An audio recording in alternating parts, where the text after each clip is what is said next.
channel. It's your boy Dead on Dave. And if you notice, there's a new guy in the box today. He's my long-time friend and partner on so many friggin' podcasts in the past. It's the one, the only, the incomparable Tommy C from Shot from the Point. What's going on, pal? What's incomparable mean? You know, like nobody else is quite like him. He rises above the rest. There's no comparison. He's beyond compare, yes. Beyond compare. Yes. I always wondered what that meant. Incomparable. I mean, I had an idea. I mean, I get it, but yeah, well, that's cool. Vocabulary time with Tommy C. I'm comparable to Conan because I'm always stealing from him.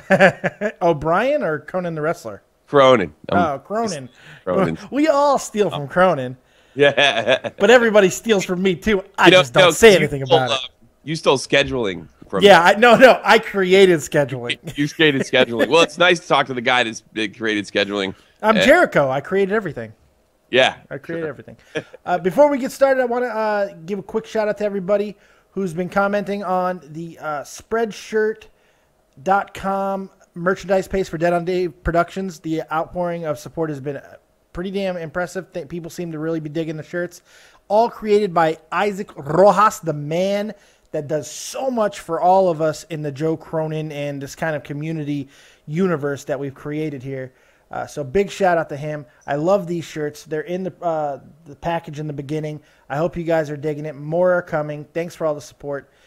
And yeah, so there we go. New York, Isaac Rojas. Rojas, you got to roll that R, man. I'm telling you. I can't do that shit. I'm white. Well, I'm whiter than you, arguably. Well, no, you're Irish. It doesn't get much more white. It doesn't get much more white than you. Now I'm hearing your mic cut off. Me? Yes. The stuff everybody else was talking about, now I'm hearing it. It's so bizarre. I don't even know what to think. It's a delay or something. It's bizarre. Like a delay? If my family is on the internet right now, I'm looking at you, kid. Please stop playing games on the internet. But it doesn't seem to be a big issue. I'm sure most of it will get. If I ask you to say it again, just say it again. I know. Fine. Now we're good. I wonder what's going on with it. It's really bizarre. It's our Wednesday show right here on Your Daily Focus, and this is kind of the day where we just rip it and grip it. You know, we talk grip it and rip it, I should say. We talk about all kinds of things, and we got some good stuff to talk about because thankfully people are losing their minds in the sports world, and we get to fucking talk about it. So you ready to jump into this thing? Oh, certainly. Let's start with John Jones. I think it's the biggest story in sports right now. Surprising. I don't think anyone saw it coming. The first question I'm sure Tommy has is, who is John Jones? But luckily we already covered that. Oh, that's not true because I looked him up before I came on the air. Wikipedia is a wonderful thing. John Jones, for those of you who do not know, is the UFC light heavyweight champion, the 27-year-old fucking mixed martial arts savant that he is. Been dominating the ranks for years now, crushing everybody. With, maybe the exception of one Alexander Gustafsson, but we'll get into that, I'm sure, another day. And what's been going on here is he just had a fight at UFC 182 with Daniel Cormier, in which he won a 5-round decision rather convincingly. The story comes now he has tested positive for cocaine and checked himself into rehab. Woo! Yeah. Got into that booger sugar, Tommy. Jesus. High on cocaine. Well, who cares? Because it's not like cocaine increased. Does it make your performance better as a fighter? No, it shouldn't, if anything. I mean, you know what the funny thing is? His promo after the fight, when he did his little interview, it looked like he was like just all hopped up. He was like, I don't know. Way to explode your heart. It could explode your heart. Yeah. But here's the interesting thing. He tested positive on December 4th, 2014. The Nevada Athletic Commission knew about it on December 23rd, almost a month, 3 weeks before the damn fight.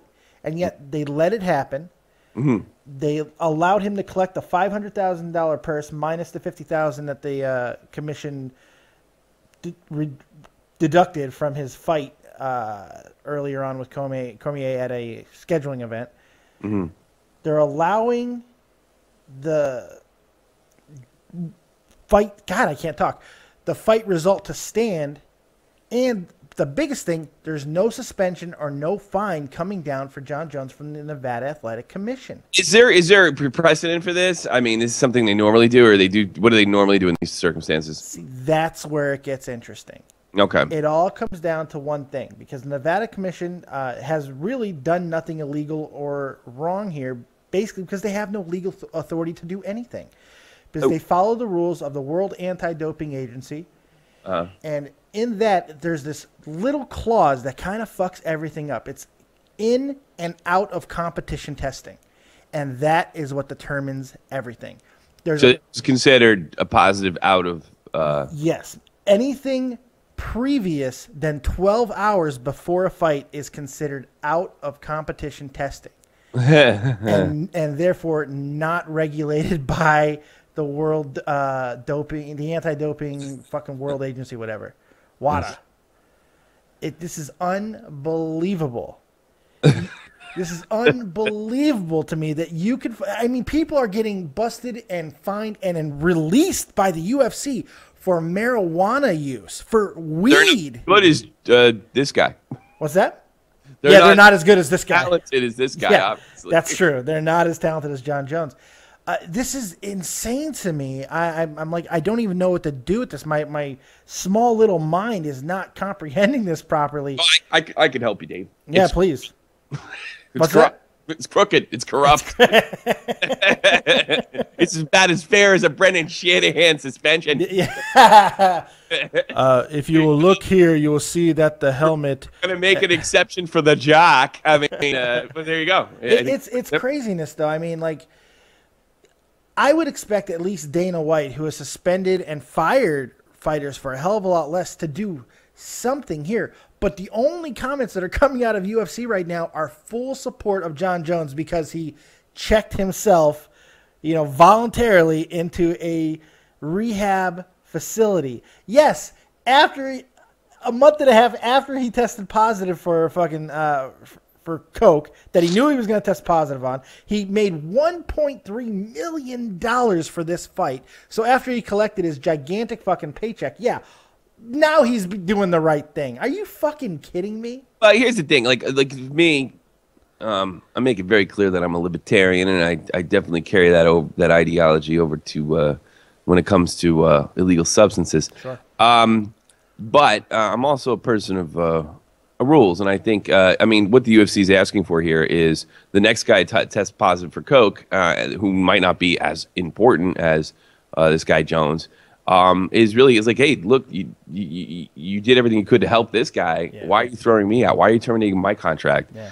So Dana White is really asking for trouble down the road if he, unless this is some kind of overall policy change. Yeah, and I also have to throw in the caveat here that this is very early into. I mean, this news just broke. I mean, we're talking 15, 16 hours ago. So information is still very, very, very. So we're in that 24-hour news cycle. Yeah, we're still very early on here, and we don't know. Right. Well, let's go with what we have, and if we're wrong, exactly, we're on YouTube. Yeah. But no, I think he's asking for a problem. Personally, I don't care if people do cocaine. I know that sounds like really, really radical. I'm certainly not encouraging it. No. I've never done cocaine. I have no plans to start. But I just I have a kind of a radical view when it comes to drug use, and I just simply don't care unless it enhances performance. Sure. And if cocaine does enhance performance, then yeah, sure, they should have thrown the book at him. And I also believe in whatever the UFC's done prior as precedent, and if they had a no tolerance policy and now they're being tolerant, I think then it shows a sign that Dana White and the UFC are crooked or biased or have separate standards, and I think that should be pointed out. I think that's absolutely fair. On another side of the thing, it's like, look, I have friends that are in prison for cocaine or just gotten out recently, actually, and I am sick to death of the fucking drug war. You can't stop people from doing cocaine unless they really, really want to. Again, Pablo Escobar has won, ladies and gentlemen. He's fucking won. It's funny because I just watched a documentary on him. Yeah, so I mean, I just don't have a problem, but I do have a problem with like performance enhancing. That's cheating. It is cheating. and I don't want to also create. Which doing cocaine cannot be considered cheating. Yeah, let's make I don't that know. clear. I don't know because I don't do drugs. Yeah. So I just spent the last 10 years of my life, getting tested, every couple months. We spent a long time getting fucking. It's part of my. It's really not a part of my makeup. I'm a drunk. I'm a stereotypical Is Irish. that coffee a little Irish this morning, Tommy? No, I don't do that. Not that bad. Now, here's the thing about the UFC, and we'll get out of the UFC on this. UFC is once again showing that they're wildly, inconsistently consistent. And what I mean is, basically, they look at every single one of these, and maybe this is how it should be. One of these circumstances, they look case by case, and everything is different. And this is certainly a little different than other cases that has come before. Sure. And maybe that's the way it should be. All right, they're consistently inconsistent. Yeah. Then I don't got a problem with it. Yeah. It's very strange. And look, but I tell you something. If I had gotten thrown out of the UFC because I had a coke problem and now I'm all better and they won't let me back in because I don't have I would have a problem with that. I mean, I don't know the history of it. Yeah, I think consistency is important. I don't really care if people formerly had drug problems. I don't care if the UFC decides to get rid of guys that do cocaine because they don't want to see them destroy their lives and they don't want to be responsible for that destruction. I have no problem with that either. Sure. Whether it be the WWE, Major League Baseball, the National Hockey League, if they want to look out and protect players, yeah, that's fine. But it's you better be inconsistently consistent or consistently inconsistent, because otherwise it just looks like you're corruption and you're just protecting a blue chip player and you really don't really care what happens with him in his personal life.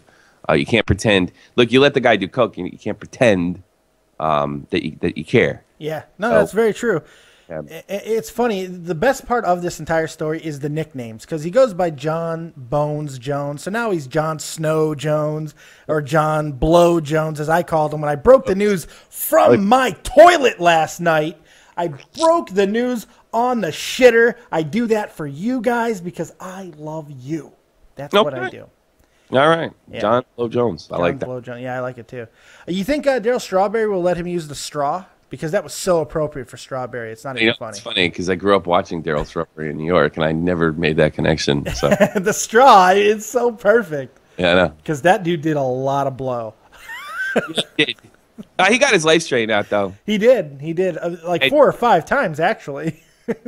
Old man, I tell you, say what you want about Daryl Strawberry. He had one of the most powerful, beautiful swings in Major League Baseball, and he had a flair for the dramatic. Absolutely. I'm a big Daryl Strawberry guy, actually. I didn't like him until he came to the Yankees, because then he acted like an asshole in the Dodgers. He acted like an asshole. But I'll never forget, real quick Yankee story, a bench-clearing brawl with the Yankees versus Seattle Mariners. When the Seattle Mariners at one time were one of the Yankees' biggest rivalries, Boston Red Sox. And I'll never forget this slow-motion ESPN look where fucking Griffey comes jawing to Strawberry and Paul O'Neill, who had his shirt ripped open because he had just gotten done whipping somebody's ass.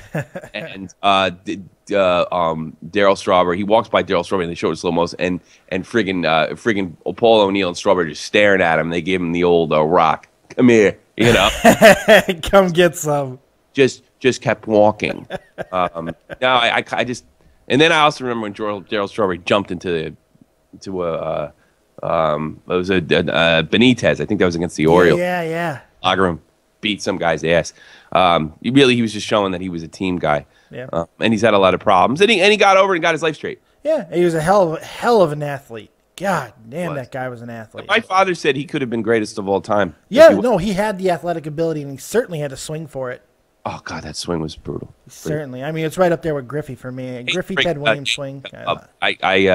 Just Daryl Strawberry made me love him, at the end of his career. Yeah, I think he did that for a lot of people. And it's always America and people, I think, in general, love a comeback story, love a guy getting his shit together. They want you to get famous, and then they want you to fall on your fucking face so they can hate you, and then they want you to come back and make you again. So badly. It's what they want. It's so weird that way. Yeah, it is. It's very funny. Moving on now to TNA. Talking about TNA because they're about to start a new chapter of their life, and they're starting on Destination America, a much smaller cable company So you can't get to the destination. Yeah, right. I'm telling you, it's only in 400,000 homes on cable. I mean, it's not a big company. It's certainly not Spike. Yeah. Destination Siberia. And it's part of like the Discovery Network and shit. It's just a very strange move for me, I Discovery thought. Network that you can't find. Yeah. It's just very weird. I thought it was a weird move on both parts. I didn't understand why either one were getting into bed with each other. I think it's an absolute desperation on TNA's part for getting let go by Spike. So that all being said, for some reason, since this has happened, they are spending money like you wouldn't believe. They've re-signed the Wolves, Eddie Edwards and Davey Richards, Eric Young, Mr. Anderson, Madison Rain, Ethan Carter III, Abyss, Jesse Godrez, and Kurt Angle. I mean, Jesus Christ. They are re-signing people like it's going out of fashion. And obviously the biggest name there is Kurt Angle, and the fact that he barely wrestled in 2014. Him coming back right off the jump of 2015 is a big deal for TNA, even though arguably since Kurt came over in 2006, I believe, he hasn't made a huge difference in the ratings for TNA. I don't know why people are thinking he's going to now. You're too long. Yeah, I don't know. He's a little long in the tooth. There's no Kurt Angle. That's the way the fans see it. You gotta keep in mind, like people like us with the dirt sheets. We know, and it would have been a big impact. I think it would have been a huge impact had he gone to WWE and Triple H couldn't get his his panties out in between his vagina. But I mean, no. I mean, like what if you're a hard TNA fan and you don't follow the dirt sheets? Well, Kurt Angle never left. Yeah, it's hurt for a while. So I could see that not making a big impact. It's interesting that you brought up the WWE move, because the more and more information comes out, it seems like WWE had zero interest in Kurt Angle as a wrestler.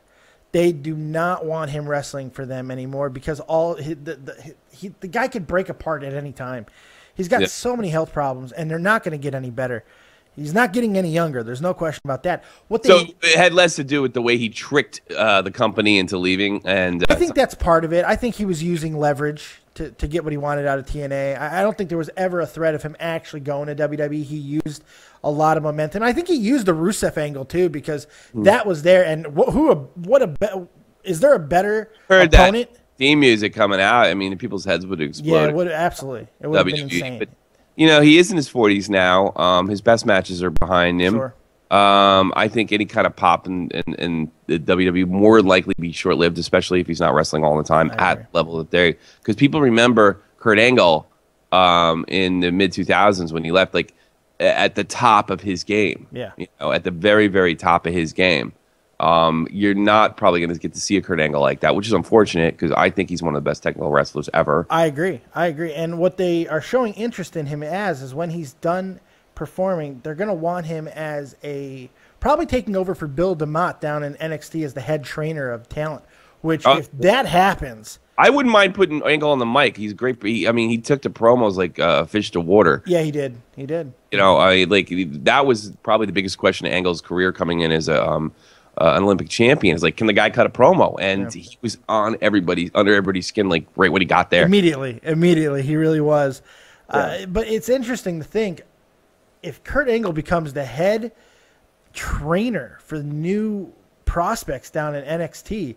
Whoa, that would be huge. I hope that happens. To do that, I cannot imagine Kurt wanting to do that. He loves to train. He loves to teach. I could see that working down the line, maybe in 3-4 years. I think he's had the camera on him too long for that. That's a guess, by the way. Maybe he does that as well as being an on-screen character as well. Maybe a GM type of role or something like that. That'd be There are ways that they can use him. But with those moves and the bigger news that TNA will be moving to a new format, which is when it's not in the ring, very heavily reliant on reality television type storylines, showing people walking around in the back, interacting with each other, even going as far as to show them out of character, which is very, very unprecedented in the wrestling world outside of one organization, which we're about to talk about. Sure. This is a big gamble by TNA, but at the same time, is it really a gamble? Because, like you said, they're desperate. This is like where to go. They're throwing everything out there. This is the time. I don't know if it's going to work. In fact, I'm almost positive it's not going to work. And here's what I do know: TNA over the years has been heavily criticized for its borrowing, shall we say, of storylines, character ideas, and overall formats from other organizations. What else is no? Wrestling's been that for 50 years. Very, very true. But one of the hottest young organizations right now on television, because it's so radically different than anything else on TV, is Lucha Underground, which, not surprisingly, relies on heavily reality television-based storylines. It's filmed almost like a sitcom in some ways, almost like a reality TV. It's that Burnett guy who does Survivor and every big reality show. I always forget his first name. And, of course, the great Robert Rodriguez, who everybody loves, from, Dusk Till Dawn, all that good stuff. This is a direct ripoff of that. I mean, this isn't even trying. We'll see what the product looks like, but right now it seems like, wow, that's brash. Well, I agree with you totally that they're probably going to blow it. I don't have a lot of faith in Dixie Carter. I don't really like what I see of her. I think her heart's in the right place for the most part. Yeah, but her brain is not there. I don't know if she's cut out for the business. Maybe she proved me wrong. Now, flipping back to Lucha Underground. Now, I've just been recently introduced to this. Yeah, like 20 minutes ago. They go actually to the point where they go out of character. I got to be honest with you. More and more I think about it, the more and more I like it. It might be the wave of the future. Now, we see in WWE events, guys that are obviously reading dirt sheets are cheering. They're influencing, like in the 2013 run or 2013 run for Daniel Bryan. Fans directly influence the outcome of WrestleMania. Sure. Maybe this is the future of wrestling. I don't necessarily have a problem with it. First of all, I got to catch a quick battle Lucha Underground. I love the look. Feels cool. It's gritty. It's very gritty. It's gritty, but it's not so raw where it seems like garbage. Yeah. It's not so where it just seems like, that match that Cronin played with Paradise versus some other fat guy in the casket match. It captured me at first, too. I got to admit. It captured me first, and then it quickly waned on me. Mainly, I'm not going to lie, is I really, really can't stand Chavo Guerrero. Can't stand him. It's his face. I just want to punch it. I don't know why. I like Chavo. God. It's not Chavo in Iraq movie. He's not fucking Eddie. Well, no. I like Chavo. I'm not a fan. So, but, I'll still watch Lucha because, I try to be as, fair to all the organizations as I can. And I love John Morrison, Johnny Mundo. I got to be honest with you. In the internet age, this might be the move to make. It might be. Because everybody knows it's a work. And I love obviously I love the new angle that they shoot over there. I kind of dig, like, I grew up listening to Suicidal Tendencies, and they had that sort of even though most of those guys are white, but they had that sort of Venice Beach sort of a lean, like wink wink, we're OGs trips. Yeah. But I always like that look. I think it's really, really cool. I love California. I'm a New York guy that grew up loving Los Angeles. And I just think that's really cool. And if they get the music and the camera angles, I think that could work. I'm willing to give, kayfabe might be dead. We've talked about this before. Possible. Maybe this is a good thing. And let's talk about the Attitude Era, which we're all longing for, that is never coming back. And it shouldn't come back. It's not as good as everybody says it was. Although it was great. I wouldn't go No, absolutely. There was some. One of the criticisms of the Attitude Era was the same type of thing. What are you doing? This is not wrestling. This is kind of edgy. This is not what we're doing. This is not about kids. Well, you know what? This may be it. Yeah. And the WWE will steal it if they think the wrestling. There's no question. There's no question. This could be the thing that pushes WWE to it. It's not right now. Let's say that. Right now, it's definitely not gaining the foothold to be that big of a threat yet. If they get the right type of wrestlers down there. Who is the father of this sort of new ideology? That's what I'm interested in. Down in Lucha, it's Conan's a big guy behind it. Conan, yeah. Which should not come as a surprise. Conan leave MLG or Major League Wrestling or MLW? I know he's still associated down with AAA, which is right now there is almost this almost 80s, 1970s, 1980s smaller territory feel going on internationally right now. The IWG, the New Japan Pro Wrestling, the Jeff Jarrett's new promotion, Global Force Wrestling, AAA, Germany, Ring of Honor, they're all working in conjunction with each other. With the promotion over here they have in Germany, was it WXW? Not a horrible promotion either. Yeah, it just seems like right now everybody outside of mainly TNA and WWE are kind of working with each other and cross-promoting. Right. If you watch New Japan Pro Wrestling, we saw the Ring of Honor tag team titles during that event. I mean, that's something that we haven't seen since like WCW days, where the Ultimo Dragon would come walking out with his 19 title belts from all over the world. I missed that. I liked that.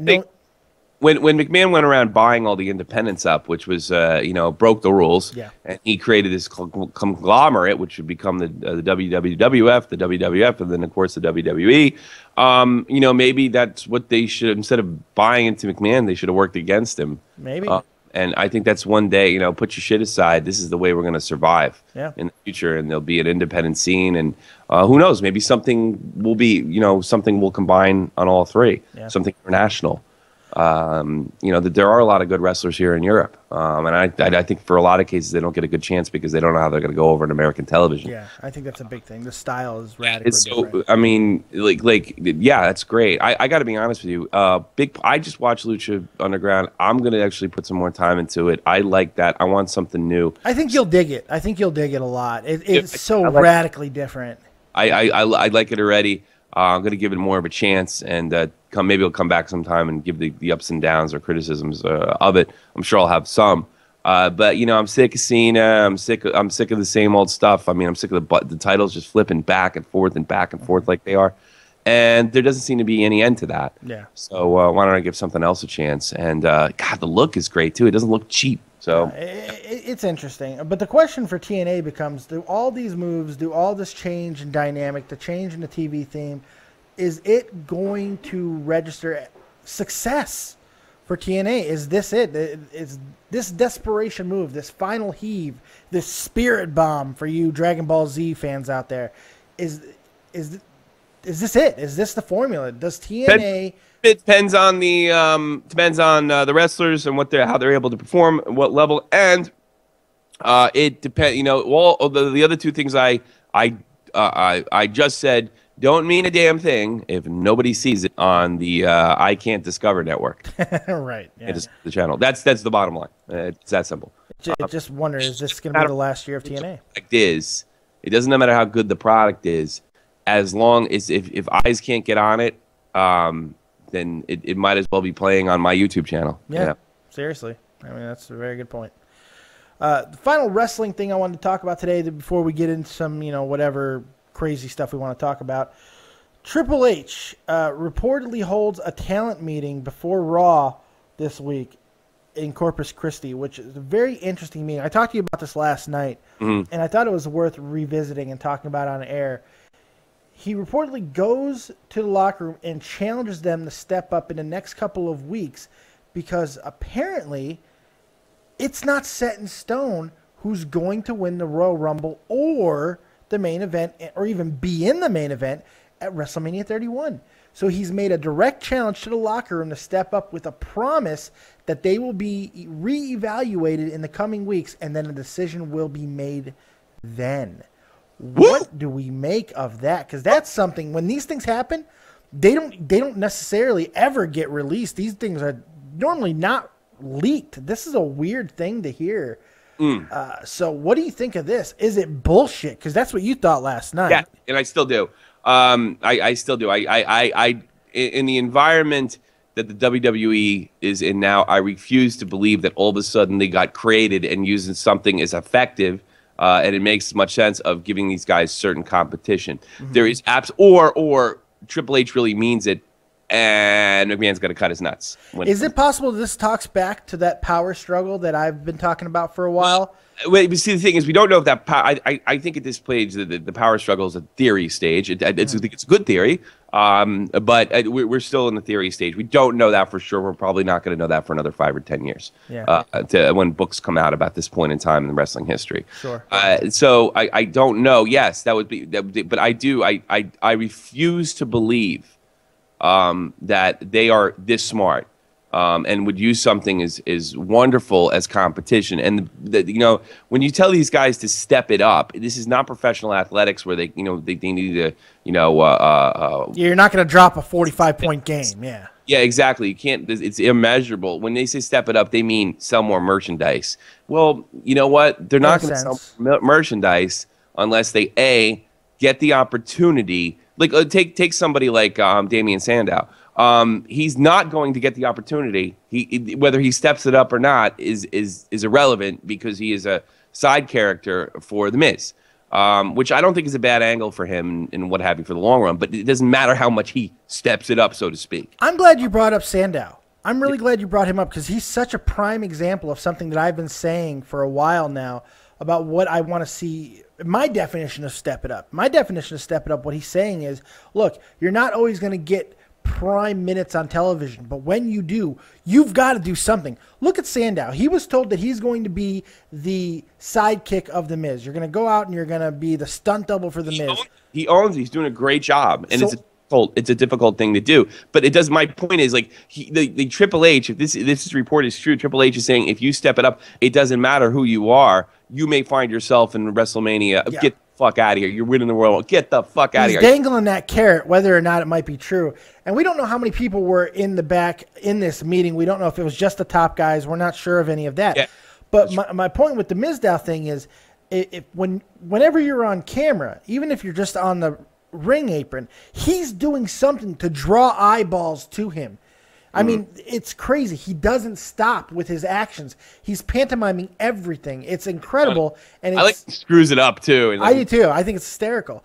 Yeah. And then you look over on the other side of the ring sometimes, and you'll see a valet. You'll see somebody just standing on the outside of the ring. The other members of the New Day, let's say, like when Big E's wrestling, you'll see Kofi and Xavier Woods just standing outside of the ring, not doing much. If you're on camera in any capacity, go out on a limb. Do something to draw attention to yourself, because that's what this opening means to me. And if you do that, there's a possibility you might get yourself a little bit higher on the card in this very important time of the wrestling season. If it's true. If it's true. Yeah. If it's true. And yeah, like I said, like, y'all, that's good and well. I don't buy it. I just doesn't buy it. Isn't that sad though? That's where we're at though, where we have to question something as simple as integrity and honesty. It makes perfect sense to me. It makes perfect sense to me. Ratings are down. Fans are bitching. Podcast, things like Corona, right? People are upset with the product in general. So what does upper management do? It's our wrestlers. Yeah. I mean, and honestly, the wrestlers aren't the problem in the fans' eyes. No one's bitching about the quality of wrestling. No one's bitching. I never hear that. It's angles. It's decisions. It's belt changes. Those are the things that make it upset. It's corny. I remember when Conan said on Joe Cronan's show, he's like, like when you watch wrestling and you see something and it just makes you embarrassed to be a wrestling fan. That really resonated with me. I'm a big Conan fan, and this is what he said when he was on Cronan's show. And I said, yeah, I know that. That's what chased me away from this product to begin with, and it just doesn't seem to stop. So if I had to, I mean, look, I've worked for management. Some of the principles are the same no matter what business you're in, whether it be entertainment business or working at a checkout counter.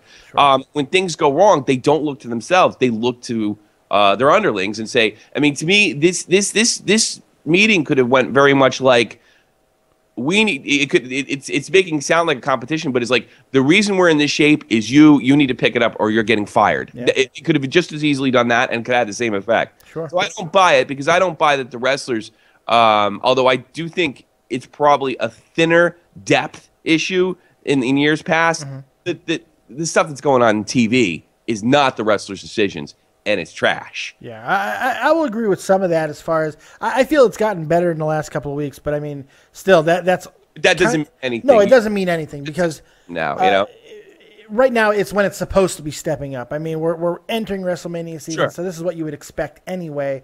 It's just an interesting thing to think about. And if this is true, who is the one guy that you would like to see step up and claim a spot at Royal Rumble or WrestleMania 31? Who do you think could be the biggest victor of this meeting if it happened? Nobody. Because they're not building faces correctly. I think, like I said, I like Dolph, but, is he championship material as far as carrying the belt for a long period of time? Probably not. They've done their absolute best to make, and I'm actually starting to lose interest in Ambrose, which is their best face, and they decided to swerve him into another angle that nobody cares about, which a bunch of gimmick matches that he's lost more of, probably to keep that heel to look strong, for a match that probably won't be at the top of the card. Nobody. They fucked this up, Dave. They fucked it up bad, and I'm not excited about it. And I can understand no matter what improvements, and from what I understand, there has been improvements there's a real fucking deep problem here. There is. They choose to recognize it, and that's why I look back at it. It's like, okay, guys, let's get out there and do it. And you know what? No one's got a secure spot. You guys get out there, and I'll get. Fuck you, man. Fuck you. I bet everybody wrestler that walked out of it and said, "This is bullshit. I'm doing what I always do. I'm gonna go around people. I'm gonna go around Triple H, and I'm gonna keep my spot because this is the biggest bunch of fucking jock football, high school football bullshit I ever heard. Nobody. This is awful. It's trash, and fans have every right to be pissed off about it." Well, I'm going to try to answer the question as best as I can. What I'm thinking is there are 4 guys, that are kind of running in the mix for because you're right. The faces are the problem right now. They're the bigger problem than anything else. The fact that there's no big faces. You got John Cena, Dolph Ziggler, Roman Reigns, and Dean Ambrose. And I think they're relying heavily on the fact that who's the best one to at least give a run? I wouldn't give Dean a title shot or a title win. I'd give him. You want to push him in that direction. That would be Dean, but he's been losing all the time. I'm thinking Reigns. He can't wrestle. He can't do 20 minutes. See, here's the thing. What's going to happen? All these fucking running from the audience and starting shit, everybody getting excited, that's going to be exposed in a boring 20-minute match at WrestleMania. If you haven't been watching the last couple of weeks, Reigns has improved. They've been putting him in singles matches for longer stretches of time, and he's actually been carrying himself quite well. He's been getting a lot of credit lately from some of the most... He's probably going to be in the Royal Rumble, though. I think he's going to win. Right now, I think it's 50-50 between him and Daniel Bryan, because I think they're relying heavily on Bryan's return to be that big face. I really believe that. So Bryan, there's my pick. Yeah. The other interesting fact... Give him another run. That's not even that horrible of an idea. No. Slap the belt back on him. Well, he never lost the belt, just like Barrett. He never lost his belt. He had to give up his belt. So, I mean, it makes complete sense. Yeah, I don't care. Yeah, that's an interesting point, though. He does not have to win the Royal Rumble to get into the main event at WrestleMania because he had to relinquish his title due to injury. He can get into the See, now that's an interesting thing I didn't think about. Fatal 4-ways are okay. I hate fucking triple threats, but fatal 4-ways I like fatal 4-ways. Yeah. One elimination at a time. Yeah, elimination style fatal 4-way. I'm with you. I'm with you. I had a problem with that last year. Like I thought that would have really solved the problem. Elimination style 3-way between Batista and I wouldn't have had a problem with that. I don't like 3-ways. They suck. They're boring. They're very much like the formula. You know how the ending's going to be. You always know how the ending's going to be. Although they are improving tag team matches. You don't see too many hot tags anymore, which is so overdone. A big shout out to the Usos doing it. Did they ever have bad matches, the Usos? I don't think the Usos had a bad match in like 3 years. Gimmick, but I'm intrigued every time I watch them. Yeah, they're not bad. And you know what? They've been expanding their role in the back as well. That we've been seeing more personality out of them, which is really cool as well. Cool. So, you brought up Ambrose, and I wanted to bring this up real quick. A little bit of a spoiler alert from SmackDown. For those thinking that Ambrose getting taken out on an ambulance on Monday Night Raw would be writing him off television or removing him from storylines, well, you are sorely mistaken, because not only is he right back out there on SmackDown, he is in the main event, but Bray Wyatt is no longer there with him. It looks like they have moved him on because he is pairing with Roman Reigns in the tag team main event this week on SmackDown. I don't hate that. I didn't like that. That can change things. I didn't like when they separated the Shield that Roman and Ambrose had no relationship. I think that would have been good for both of them, actually. Yes, I agree. Especially Reigns. He didn't look so hot. No, I think Reigns needs a handcuff. Yeah, I'm with you. Yeah, I don't have a problem with that. I mean, but then again, like Jesse was right. We could have ran the Battle of the Shield. I mean, it was a huge breakup. They did a great job breaking those guys up. They could have ran that forever, and then we just throw this like fucking caveat. And then we use their top face as a fucking sacrificial lamb for it's already fucking over as a heel. Yeah, it's been weird. It's fucking insane. The two top factions outside the Authority in the last 18 months have been the Shield and the Wyatts, and they broke them both up. And they didn't even break the Wyatts up right. It's just like, hey, we're broken up now. No. Bray Wyatt fixed them and released them out into the world. That's how they handled that. Come on. So that's all the topics I had prepared. You got anything important you want to talk about out there in the world, or are we going to get up out of here? Let me think. Fuck Ryan Lampert. just for the hell of it. Just for the hell of it. Let's plug our buddy, shall we? Plug me. Fuck him. Let's start with you. You got a great channel, Shopping the Point, hockey and all that good stuff. I am on that channel quite often doing In the Crease with Tommy C. Now at what time is it Eastern Standard Time? 4:30. Yeah, it's 4:30 Eastern Time. So when you drive home or when you get home, you can check it out. Yeah, check it out. We talk hockey. We're very serious on that show. We're serious hockey guys, and we talk about all the things that are going on daily in hockey. It's a lot of fun. And then, of course, the Mothership Show, Shopping Point Live, 3 p.m. Eastern Standard Time every single Sunday, and special events as he showed that he would do with the Winter Classic. Great show. Great show. Still, it's still, like, I know my stuff has a shelf life, but I think that was one of the better shows we ever did. I agree. That's really entertaining. I agree. So check out Shot from the Point Live, which is like a wiki news broadcast. And it's Barstool Talk. It's guys... if you're into hockey, and we also got a thing going where there's drama on the show and what have you. You know, drama. We're talking. And it's not revolved around me. Not lately. Sure, will again. I'm a diva. It's you get to know the guys in Shot from the Point Live. Half reality show, half shock jock show, all hockey. Check it out, Shot from the Point Live, 3 p.m. Sundays. And you got a bunch of guys over there who are all doing stuff. Jake Link, he's got his comedy career, Jake Lee Comedy on Twitter. Make sure you're checking him out. I wear the C. Yeah, you wear the C. Yes, got guys doing graphics. We got guys, passing around articles, doing news. They all work together in a little admin chat inside of Facebook, and it's super fucking great. Yeah. Jeff Huffman has a channel, Grand Slam 87. For all your video game rage needs. And he talks about real shit over his rage videos, which is absolutely hysterical. His other videos blowing up. Yeah, it is. He put it on Reddit and boom. Or you put it on Reddit for him and boom. I put it on Reddit for him. I've been telling everybody to go on Reddit for fucking months. Nobody listens to me. Yeah, I know. I've still never used Reddit. Yeah, you got it. I know. I gotta. You got to know the rules because most guys that run Reddit are like that cunt that runs all the fucking garage sales around here. Why don't you throw my links on Reddit? Why don't you hook me up like that? Huh? Why don't you hook me up like that? Throw my links on Reddit. I don't know, because they usually hate stuff that we do. Oh, they want, they'd want wrestling, they don't want talk shows because it's okay.